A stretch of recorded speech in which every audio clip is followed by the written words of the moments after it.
Halo semuanya, kembali lagi di channel gue dan kali ini gue mau bikin video tentang mata kuliah database management gitu ya. Jadi bagi kalian yang mau belajar bikin database gitu, yang pemula gitu, bisa nonton video ini karena di video ini gue bakal bikin itu per episode gitu ya. Jadi nggak langsung advance gitu, nggak. Nih gue bikin dari basicnya dulu sampai yang akhirnya nanti yang lumayan advance gitu. Jadi gue bikin per episode gitu. Jadi tapi gue lihat dulu kalau misalnya viewernya lumayan ya udah gue bikin lagi gitu ya.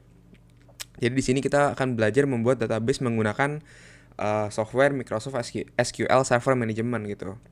Langsung aja kita ke pembelajarannya gitu ya. Pertama, di sini karena kita mau buat database, kita harus kasih komen dulu ya.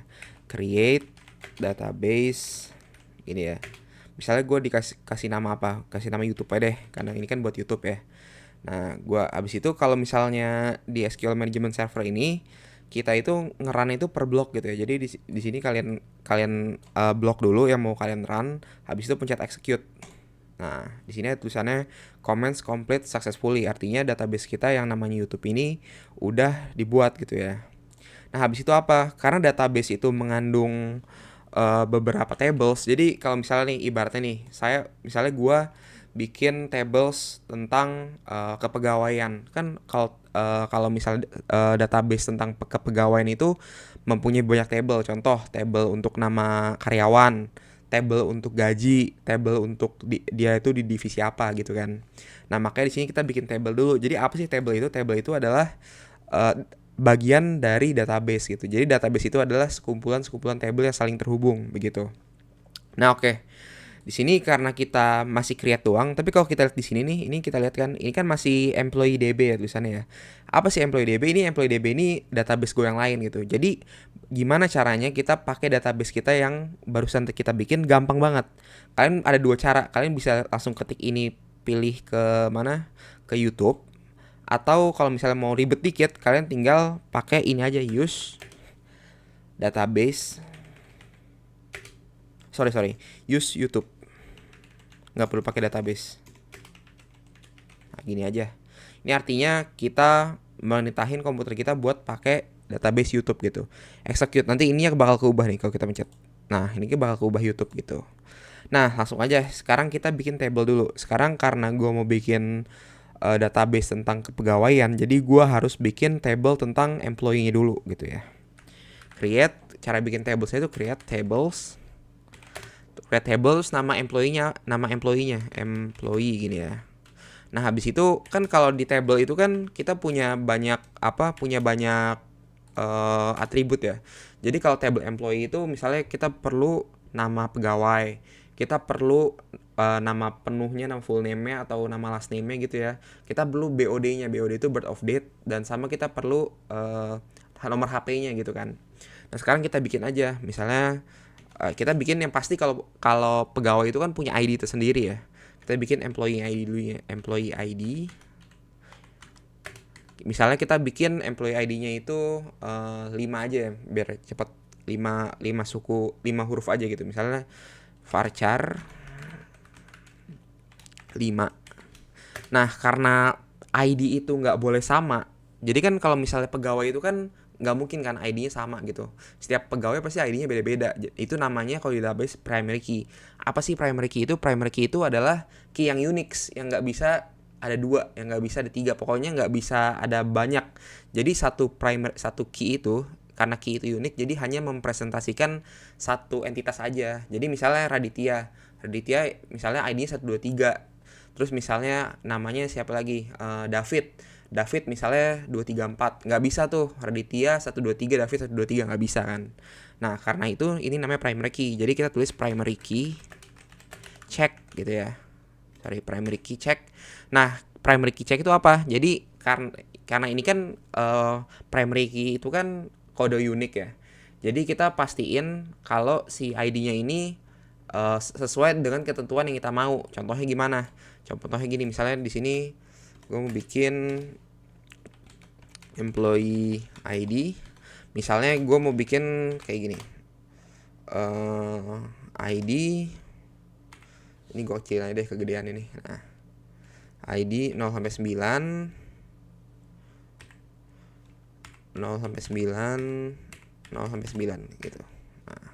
Kalau ini artinya apa sih? Nah, misalnya gue gini. Nah, kalau ini artinya apa sih? Ya. Jadi, ini pastiin ya kita kasih koma dulu kalau belum berakhir. Nah, ini artinya apa? Kalau artinya kayak gini, jadi nanti ID yang bakal kita buat itu kayak gini. ID 123 atau ID 234 gitu. Pokoknya formatnya kayak gini. Dua kata ID depan dan 0 sampai 9 itu artinya terserah mau angka berapa aja, yang penting 0 sampai 9. Tapi yang pasti ID-nya ini pasti gitu ya. Jadi nggak bisa tuh misalnya ID-nya AB234, nggak bisa karena kita bikin ketentuan itu depannya harus ID begitu teman-teman. Nah gitu ya. Sekarang setelah itu, setelah kita bikin employee ID, sekarang kita bikin employee name ya kan gitu ya. Masa ID masa pegawai cuman berdasarkan ID doang, nggak ada namanya kan nggak boleh ya. Di sini kita full name kita kasih varchar. Nah, misalnya varcharnya berapa sih kalau namanya juga nama panjang ya. Jadi gua kasih 50 dah ya. Habis itu nggak boleh kosong. Nah ini gua kasih tahu juga. Kalau misalnya di database gitu ya. Misalnya ini ada not null nih. Misalnya kan kita kan mau masukin data. Kalau masukin data kan nggak mungkin ada data yang kosong. Biasanya nggak boleh. Kita misalnya kayak kita nih mau daftar kerja, dikasih halaman registrasi atau halaman registrasi, nggak boleh kita ngosongin nama kita kan. Nah kalau misalnya di database itu kita tulis aja not null. Jadi not null ini dalam artian data ini tuh nggak boleh kosong begitu. Nah di sini kita kasih misalnya first name ya. Misal di sini gua kasih varchar juga. Tapi di sini kita bikin 50 aja kali ya. Nah, terus last name-nya kita bikin 50 juga.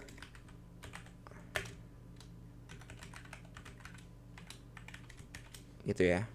Dan ini kita pastiin not null karena ini nggak boleh kosong. Ini sebenarnya terserah mau pakai tulisan kapital apa enggak, tapi gua ganti kapital aja biar rapih aja gitu ya. Nah, habis itu apa sih kalau misalnya bikin pegawai itu kita habis nama, ID, kita perlu hire date. Oh ya, hire date. Jadi hire date itu adalah tanggal kapan dia di hire tuh di kontrak gitu ya. Di sini kita bikin hire date varchar. Kalau hire date nggak pakai varchar karena hire date ini tanggal, jadi kita pakai date aja gini cukup. Nah, habis itu yang terakhir phone number. Kan nggak mungkin kita punya pegawai tapi kita nggak masukin nomor HP-nya dia gitu kan. Phone number, karena phone number itu angka, jadi kita nggak pakai varchar, kita pakainya integer. Tapi kalau mau pakai varchar juga bisa sih, nggak masalah gitu ya. Tapi biasanya pakai integer gitu. Tapi di sini nggak apa-apa lah, gue samain aja, gue pakai varchar aja. 15. Nah ini kalau kalian tanya ini maksudnya apa sih 15, 50, 50, 50. Ini adalah maksimal karakternya gitu ya. Oh iya, gue mau ngejelasin ya. Mungkin kalian nggak tahu apa bedanya char. Ini bedanya char sama varchar gitu ya. Sebenarnya char sama varchar ini sama jenis datanya, tapi bedanya gini. Misalnya kalau misalnya gue di sini kasih char 10 gitu ya. Misalnya gini, char 10 gitu. Nah, terus misalnya gue isi nama gue cuma Raditya. Kan Raditya itu kan cuman 7 ya. Nah, kalau gue pakai char, ini nanti buang-buang memori sayang. Karena kenapa? Karena kalau misalnya gue pakai char, ini tuh nggak fleksibel. Jumlah datanya itu 10 ini nggak fleksibel gitu.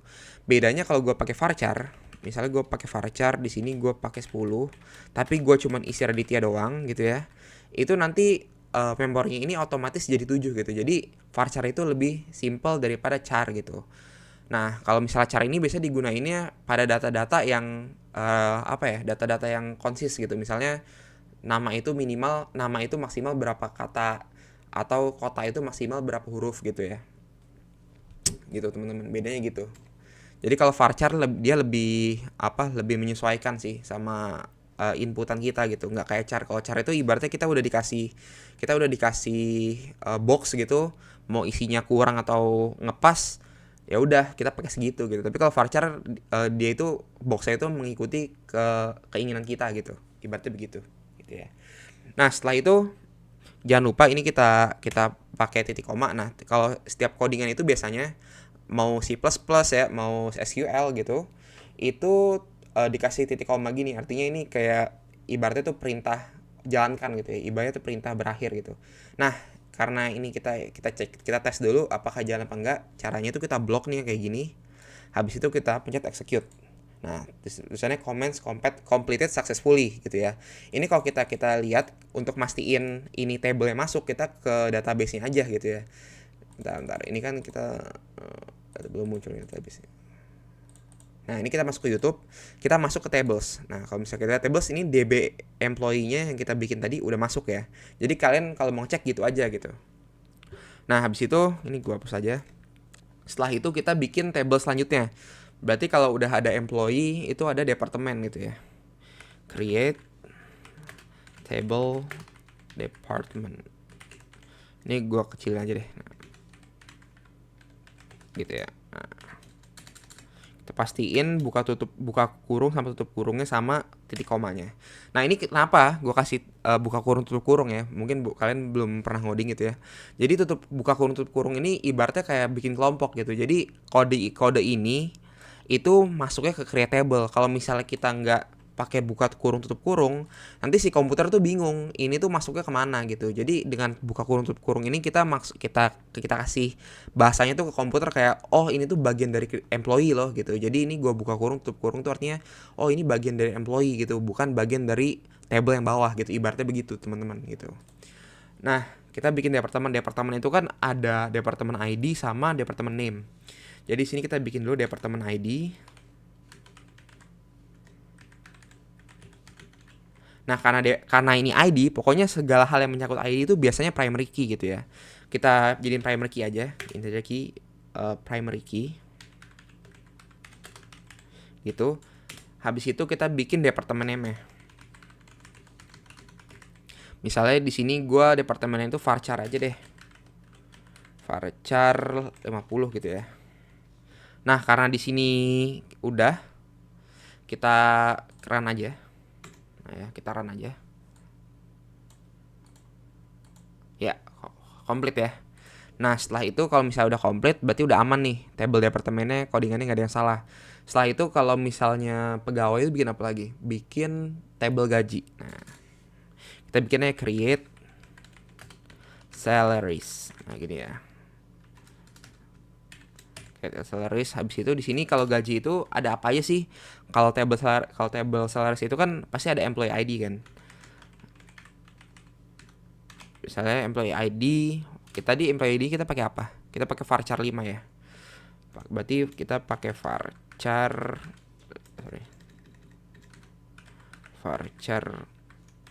5 gini. Habis itu karena dia primary key, kita tulis lagi primary key check gitu ya. Nah, kita tulis lagi employee ID yang di atas tadi nih. Nah, kita tulis ini. Nah,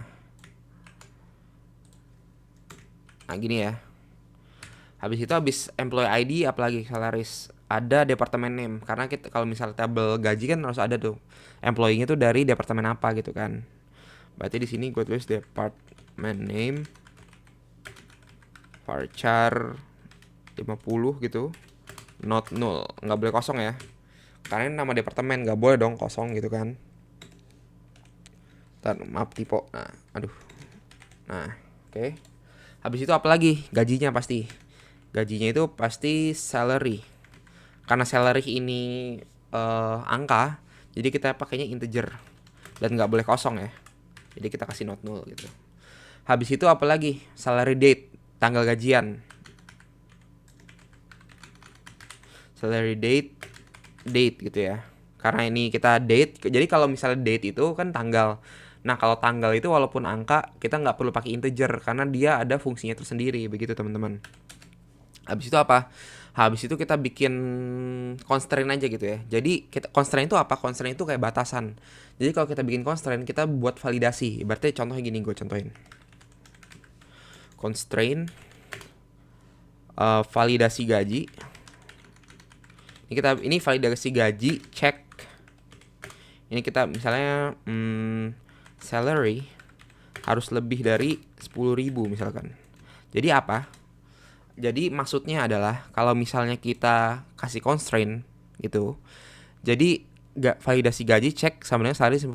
Jadi kalau misalnya kita masukin, nanti ini kita masukin data nih ke database, kita masukin misalnya Raditya, kita masukin gajinya misalnya cuma 5.000, sedangkan di sini gue udah bikin constraint validasi gaji itu harus lebih dari 10.000. Nah jadi nanti programnya bakal error, nggak bisa karena di sini kita udah bikin constraint. Jadi mau nggak mau gue masukin gaji lebih dari 10.000 begitu teman-teman. Nah setelah itu apa? Setelah itu karena ini gue rasa udah cukup lah ya. Sekarang kita masukin datanya. Ini kan kita baru bikin struktur table doang kan. Kita baru bikin struktur dari tablenya gitu kan. Tapi kita belum masukin datanya. Langsung aja kita masukin datanya. Ini gue run dulu bisa apa enggak? Oh ya ini gue ingin aja lah biar rapi. Nah gue run dulu ya. Execute. Oh ada yang salah. Bentar gue cari dulu yang salah apa nih.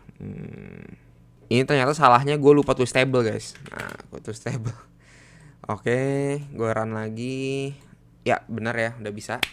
Nah habis itu setelah itu kita bikin data-datanya ya. Kita masukin data-datanya. Buat apa kalau kita bikin table tapi nggak ada datanya gitu kan. Nah gimana sih cara masukin datanya? Itu adalah komennya itu insert into. Misalnya di sini kita mau masuk ke employee, berarti insert itu employee. Nah, dan di sini kan kalau kita lihat employee itu kan punya beberapa atribut kayak employee ID, full name, first name, last name, hire date, phone number. Jadi ini atribut ini harus kita masukin nama-namanya gitu. Jadi di sini kita masukin employee ID gitu ya. Ini gua gini dulu, sorry.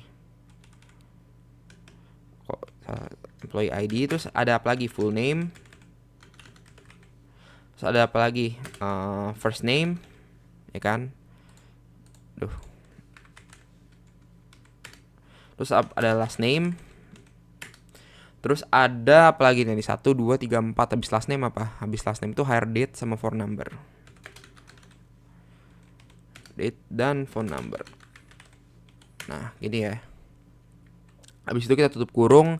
Nah kalau misalnya udah kayak gini, kan kita kan ini tuh validasi kayak kita itu mau masukin data ke employee.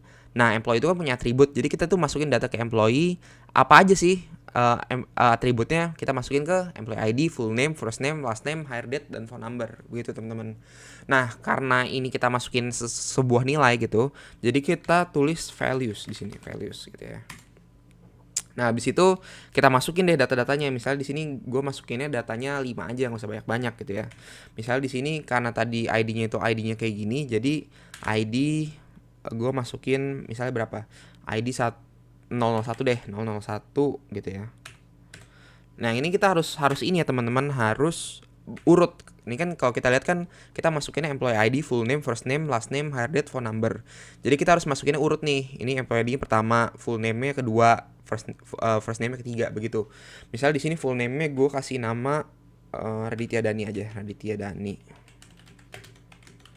Gitu ya. Nah habis itu berarti first name-nya apa? First name-nya itu Raditya. Gitu kan. Nah habis itu last name-nya Dani gitu. Nah habis itu hire date-nya misalnya di sini gue 2000 tanggal lahir gue deh misalnya.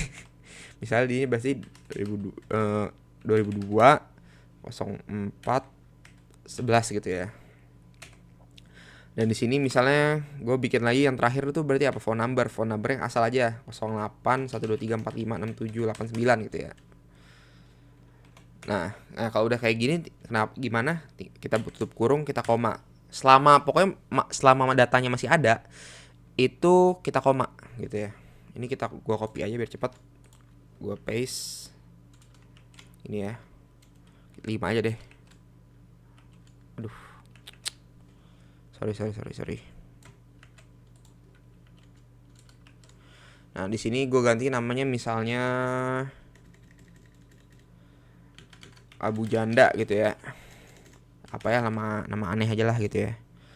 Misalnya di sini Joko Widodo gitu. Di sini siapa ya? Aduh, gue nggak tahu nama-nama orang nih. Fadlizon lah gitu ya. Terus di sini pokoknya ini gue kasih nama yang muncul di pikiran gue aja gitu ya, tanpa menyudutkan pihak manapun gitu. Di sini gue Gibran Rakabuming gitu misalnya. Nah gitu ya. Misalnya gini, di sini gue udah masukin data, di sini pastinya ID-nya nggak boleh sama gitu. ID-nya 3, 4, 5 gitu. Nah habis itu ini namanya gue ganti dulu bentar. Sini abu, sini janda gitu ya. Ya begitulah. Ini nomornya kita beda-bedain aja.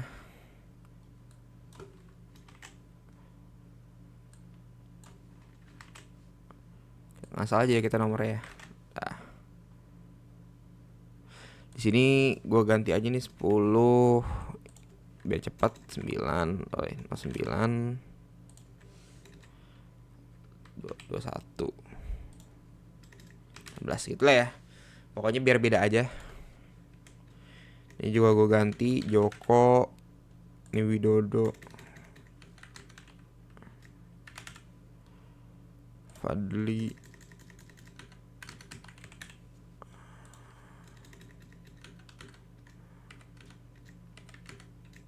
Nah gini ya. Nah kalau udah, jangan lupa karena ini udah habis data kita kasih titik koma di akhir.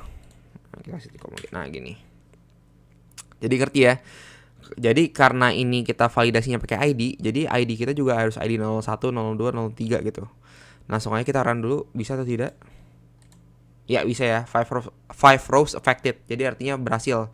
Coba misalnya nih, gue bikin satu lagi ya, biar nggak penasaran aja gitu ya. Misalnya gue bikin satu lagi kayak gini, tapi ID-nya gue ganti misalnya jadi ZX gitu ya. Kan kalau ZX ini kan nggak sesuai ketentuan, karena ketentuannya itu constraint-nya itu harus ID gitu kan. Gimana jadinya? Misalnya gua ganti ini namanya jadi Gibran Kaesang gitu ya. Ini Gibran, terus gue ganti aja ini tahunnya jadi 12, angkanya gue ganti jadi, nah gini ya. Gimana kalau misalnya gue ubah jadi kayak begini gitu, apakah bisa? Kita execute aja. Nggak bisa. Nah, incorrect syntax near ZX05. Kenapa? Karena di sini kita udah bikin validasi kalau ID-nya itu harus depannya itu ID dan diikuti oleh 3 angka gitu. Jadi sudah jelas ya teman-teman kalau constraint itu fungsinya sebagai validasi. Begitu teman-teman. Oke, sekarang habis itu kita udah masukin data employee-nya. Sekarang kita masukin data departemen. Insert into department. Departemen itu ada apa aja sih? Ada departemen ID dan departemen name gitu kan. Berarti di sini kita bikin departemen ID berapa misalnya? Misalnya 001 deh. 001 namanya apa? Departemen ID misalnya HRD. Gitu ya. Satu lagi. Ini gua copy aja lah.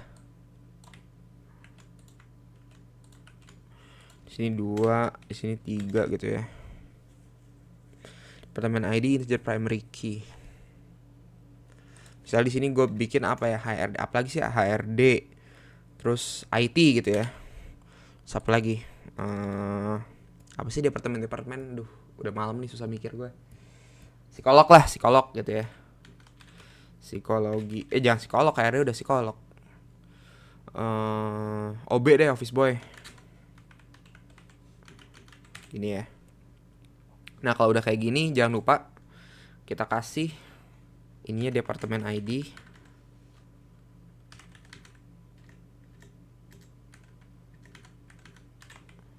Dan di sini itu ada departemen name.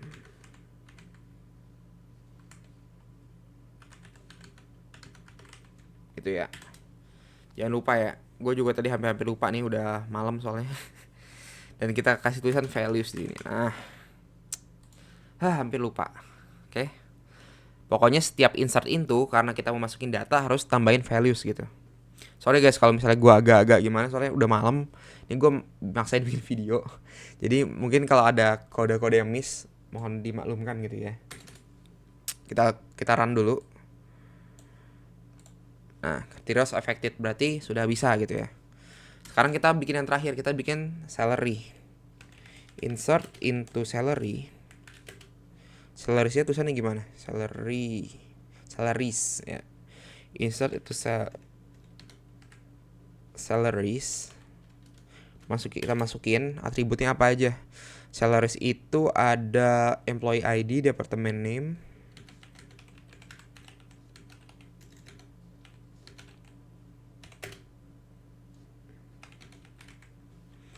apalagi sih, habis itu salary, department name, salary date.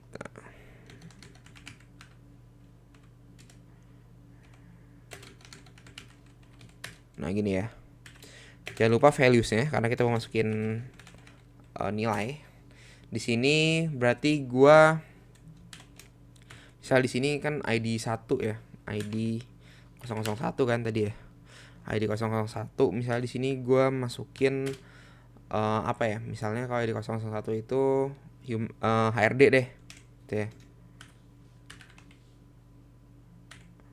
Terus habis itu gajinya berapa? Ini bener sesuai ini ya guys, sesuai apa? Sesuai atribut, jangan ngasal-ngasal. Jadi kalau employee ID-nya pertama ya tulisnya pertama, departemen name kedua tulisnya kedua gitu ya. Gajinya misalnya berapa? Kan minimal 10.000, berarti misalnya 50.000 deh. 10.000. Terus salary date itu gajiannya kapan? Misal di sini gajiannya 2024 10 gitu ya. Kita buka tutup kurung lagi, kita koma. Nah ini kita copy aja karena biar menghemat waktu. Itu ya. Ini yang terakhir jangan lupa kita kasih titik koma karena ini statement akhir dari suatu coding gitu ya. Kita ganti 2, ininya 3, ininya 4, ininya 5 gitu. Sini gue ganti misalnya IT, ini office boy,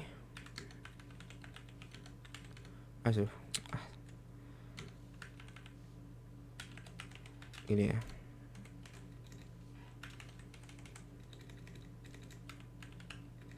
Aduh. Nah, gitu ya. Di sini HRD, di sini IT. Itu. Nah, di sini gajinya misalnya 60, office boy-nya 40, 50, 60 gitu ya. Nah, oke.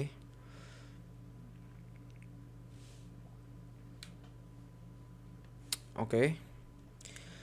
Ini kita ya udah disamain aja lah, nggak apa-apa lah ya. Setelah itu apa? Setelah itu kita run. Execute. Nah, udah masuk ya.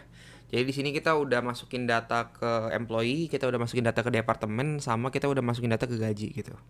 Sekarang kalau kita lihat, misalnya cara ngeliat datanya gimana? Cara ngeliat datanya itu kan gampang. Kalian tinggal pencet select all from, misalnya dari apa? Dari salaries. Kalian blok gini, kalian execute. Nah di sini muncul ya datanya ya. Misalnya apalagi, misalnya employee. Tinggal di blok, tinggal di execute. Nah udah muncul ya. Di sini Raditya Dani, first name Raditya, last name Dani gitu ya. HRD itu 2002, phone numbernya sekian. Begitupun ID-ID yang lainnya gitu. Nah di sini sekarang gue mau ngasih tahu fungsi-fungsi yang sekiranya biasanya dipakai sih gitu ya. Di sini gue punya fungsi yang pertama itu adalah update data. Jadi kan kalau database itu kan biasanya datanya ada yang ke-update dong. Misalnya kayak let's say nih, nama gue Ritya Dani, tapi gue mau ubah nama gue di masa depan. Kan harusnya pasti gue ngabarin kantor gue kalau gue itu ngubah nama gitu kan. Nah gimana cara ngubahnya gitu? Atau enggak jangan ngubah nama deh, terlalu ribet. Ubah nomor telepon, karena orang kan sering tuh gue ganti nomor telepon kan. Nah sekarang kita ganti nomor telepon kita gimana gitu. Nah pertama sebelum kita ganti nomor telepon kita harus tahu nomor telepon kita itu di table yang mana gitu. Nah, karena di sini nomor telepon gue itu ada di tables employee, jadi gue di sini tulisannya update employee gitu. Ya kan employee kan di sini kan gue kan masuknya ke employee nih, ya kan. Tulisannya salah, tapi enggak harus sesuai ya ini. Harus sesuai gini ya. Jangan kalau misalnya kapital, kalau nggak kapital gitu ya. Jangan dibedain soalnya komputer tuh nggak bisa baca gitu. Kalau kayak gitu harus bener-bener sama gitu. Di sini gue pengen ngubah nomor telepon gue. Set phone number ya. Misalnya gue set jadi berapa? Nomor gue jadi 696969 gitu ya. Nah, where? Nah, ini kan kalau misalnya kita gini kan kita belum ngasih validasi yang mana sih nomor telepon yang diubah begitu kan. Nah, kita kasih tahu dulu nih komputernya, kita kasih tahu dulu yang mana yang diubah. Jadi where first name sama dengan apa tadi, Raditya. Gitu kan, nih Raditya kan. Jadi ini artinya apa? Jadi gue minta komputer gue untuk mengganti nomor HP menjadi 696969 di mana yang first name itu Raditya. Jadi komputer itu nanti bakal nyari yang namanya Raditya dan dia bakal ganti nomor HP-nya jadi 69696969 gitu ya. Ini kalau kita lihat di sini, ini nomor telepon Raditya Dani ini masih 0812345679 gitu ya. Apa jadinya kalau misalnya ini gua run, blok ini gua run, gua execute, belum. Nah, ini kan baru ya. Jadi gua pencet lagi, select all from employee. Nah, kalau kayak gini nanti data gue bakal ubah. Nah, lihat ya, nomor telepon gue udah jadi 696969. Berarti datanya sudah diubah. Begitu teman-teman. Gampang lah ya. Ini mah ini pemula banget sih soalnya. Coding sederhana lah ibaratnya begitu. Nah, setelah update data, kita perlu yang namanya delete data. Kan ada juga data-data yang perlu dihapus yang udah nggak sinkron sama data kita gitu. Gimana caranya delete data? Delete data itu misalnya kita delete apa ya? Misalnya gila kita delete gaji orang aja deh gitu ya. Kita iseng nih sebagai HRD, kita iseng kita delete gaji orang gitu. Jadi di sini kita pakai delete from. Nah, karena gaji orang tuh di mana? Gaji orang itu kan di salary kan. Nih, di salary kan, ini salary nih. Nah, karena dia ini di salary, jadi kita harus tulis induknya salaries gitu. Delete from salaries. Ya, delete from salaries. Sama kayak tadi, where kita kasih tahu yang mana yang mau dihapus. Where salary kurang dari ini, misalnya gajinya berapa nih? Kita misalnya mau ngapus si office boy. Office boy kan gajinya cuma 40.000. Jadi kita kasih tahu hapus orang yang gajinya kurang dari 45.000. Jadi kan nanti otomatis si OB-nya bakal hilang karena gajinya dia 40.000 gitu teman-teman. Nah, ini kita run aja. Nah, kalau udah run gini kita bakal lihat nih, nanti gajinya si OB bakal hilang gitu ya. Berarti select all. Nah, kalau di sini guys, kalau di SQL, all itu ditandain dengan bintang. Gitu. Nah, kita run aja. Nah, nanti di sini kita lihat anak office boy-nya udah nggak ada kan, karena udah kita hapus datanya gitu. Karena tadi kan kita kan tulis nih where salary, ketika salary-nya kurang dari 45.000 kita delete. Sekarang si office boy-nya udah nggak ada, udah kita delete begitu. Setelah itu apa? Setelah itu order by. Apa sih order by itu? Order by itu adalah sebenarnya ya kalian tahu lah, ini tuh pengurutan doang gitu ya. Pengurutan gitu ya. Contohnya apa di sini, misalnya gue mau ngurutin orang yang berdasarkan gaji gitu. Di sini berarti gue tulisnya apa? Kalau berdasarkan gaji, yang pasti gue dari employee ID ya. Select employee ID. Terus ada apa lagi, department name. Nah, ini maksudnya apa sih select employee ID department name? Ini untuk milih data apa yang mau ditunjukkan begitu. From salaries, karena kita mau urutin berdasarkan gajinya, jadi kita tulisannya from salaries. Order by.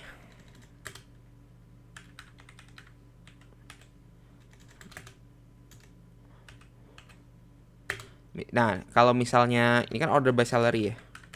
Nah, karena jadi ini artinya pilih employee ID dan department name, tampilkan employee ID dan department name dari gaji yang berdasarkan dari table salaries berdasarkan gaji gitu.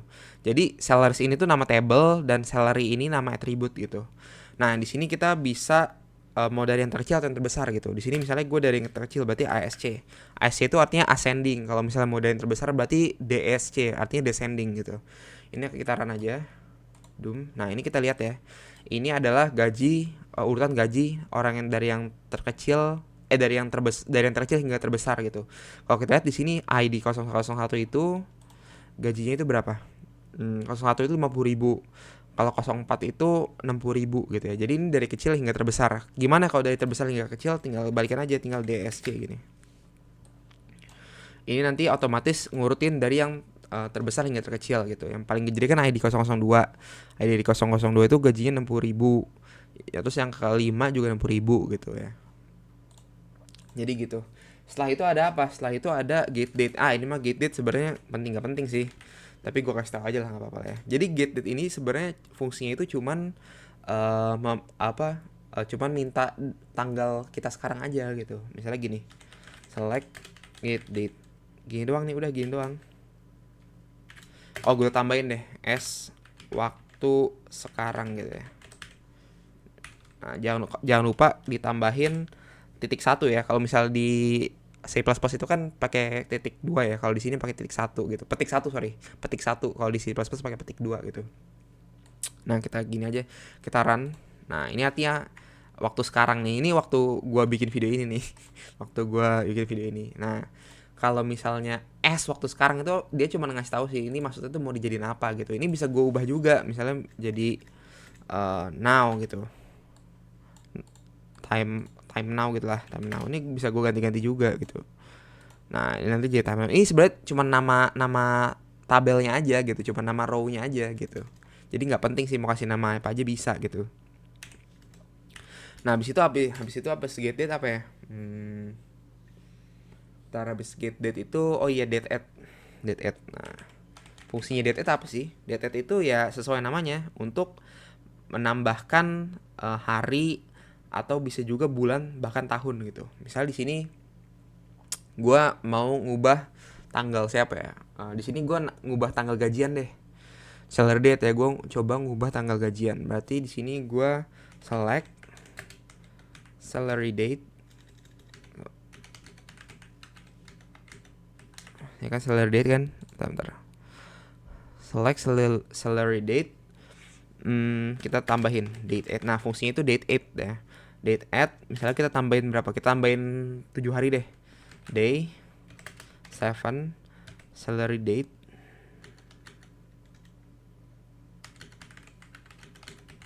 Gini ya. Nah, ini kan udah kita giniin. Habis itu kita validasi dari table mana sih salary date itu? Dari salaries. Gitu ya. Karena komputer ini nggak bisa nyari. Jadi kita harus bantuin dia. Ini tuh kita mau ngubah salary date itu dari table apa gitu. Nah, di sini karena kita udah select salary date at day 7 salary date, artinya ini kita pilih atribut salary date, kita tambahin 7 hari dari tanggal gajian mereka gitu. Nah, habis itu apa? Habis itu kita run aja. Nah, habis itu kalau kita lihat di sini, ini gue tambahin dulu deh. Tanggal baru. Nah, gini ya, tambahin. Nah, jadi kalau kita lihat di sini, ini salary date dia kan mereka semua kan salary date tanggal 10 nih, ya kan gue samain aja ya biar kelihatan. Nah, di sini karena kita udah tambahin 7, jadi semuanya udah diganti nih jadi tanggal baru. Jadi 2024 10 17 yang sebelumnya itu 2024 10 10 begitu, teman-teman. Habis itu apa? Date div. Ini sebenarnya fungsi-fungsi penting gak penting. Jadi fungsi receh sebenarnya, tapi ya gue kasih tahu aja lah ya biar videonya makin panjang begitu. Nah, di sini date div itu apa? Fungsinya seperti namanya. Div itu artinya different kan. Berarti kita ini mencari tahu tanggal seberapa jauh perbedaan jarak tanggalnya antara tanggal gajian yang tadi gue tulis di situ sama tanggal sekarang gitu ya. Tanggal live bener-bener tanggal di dunia nyata gitu ya. Nah, gimana caranya? Kita pakai yang tadi aja. Ini komennya mirip soalnya dari sini. Tapi ini kita ubah jadi date div. Misalnya karena ini date div, kita bisa nyari nih kita mau berdasarkan apa? Berdasarkan bedanya dari jumlah hari, bulan atau tahun. Di sini gue misalnya dari hari aja deh gitu ya. Nah, ini kita kasih 2 gini. Habis itu sorry. Ini kita kasih gate date dulu karena kita harus tahu hari sekarang tuh kapan, hari ini tuh kapan gitu. Jadi kita tambahin get date. Gini. Gitu ya. Habis itu kita tulisin perbedaan hari. Perbedaan jumlah hari. Gitu ya. Langsung aja kita ini aja. Ini enggak pakai deh, sorry. Gini ya. Soalnya kita run. Nah, kalau di sini kita lihat karena sekarang tanggal 11 nih. Ini kan tanggal 11 nih sekarang nih ya. Ini gue bikin tanggal 11. Mana sih? Nah, ini pokoknya tanggal 11 lah. Karena tadi gue tulisnya di sini tanggal 10, jadi dia cuma ngasih tahu perbedaan jumlah hari dari tanggal salary date mereka sama hari yang sekarang itu cuma beda 1 hari gitu, teman-teman. Misalnya apa kalau nggak di sini kita ubah deh, misalnya jadi mon gitu ya. Nah, kalau mon ini karena dia belum 1 bulan, jadi nanti hasilnya tuh bakal 0 karena belum 1 bulan begitu. Setelah itu apa? Habis itu date part. Date part ini sebenarnya cuma kayak ekstrak data aja sih. Kayak misalnya ulang tahun gue misalnya 11 Mei 2003 gitu. Nanti bakal diekstrak sama dia jadi 11.05.2003 gitu doang sebenarnya. Nggak penting sih sebenarnya. Tapi nggak apa-apa lah. Kita coba aja. Misalnya select kayak tadi, select salary date. Di sini gue misalnya date part. Di sini dari year.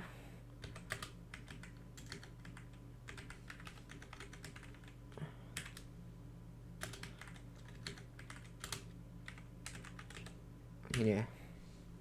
Kasih koma dulu.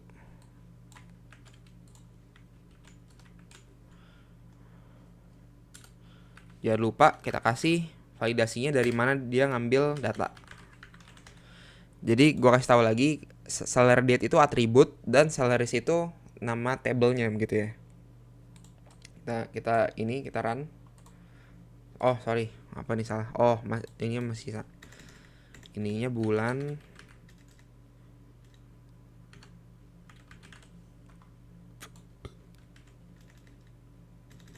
Hari gitu ya.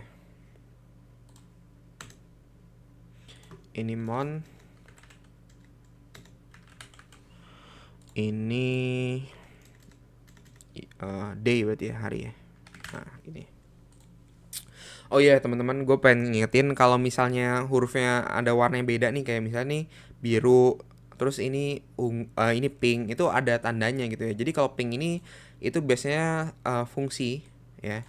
Kalau ini tuh biasanya sama sih fungsi juga, tapi tujuannya beda gitu. Kalau itu fungsi untuk database sebenarnya, untuk ngubah-ngubah data, manipulasi. Tapi kalau ini tuh buat apa ya? Buat perintah ke komputernya aja sih, begitu teman-teman. Di sini gua run aja. Nah, di sini kita lihat ya sebenarnya cuman gini doang ya. Salary date itu 2024 10/10. Dia cuman pisah-pisahin doang, tahunnya itu 2024, bulannya 10, harinya 10 gitu doang sih, teman-teman. Jadi ya udah sih segitu doang ya. Jadi nanti ini baru basicnya doang.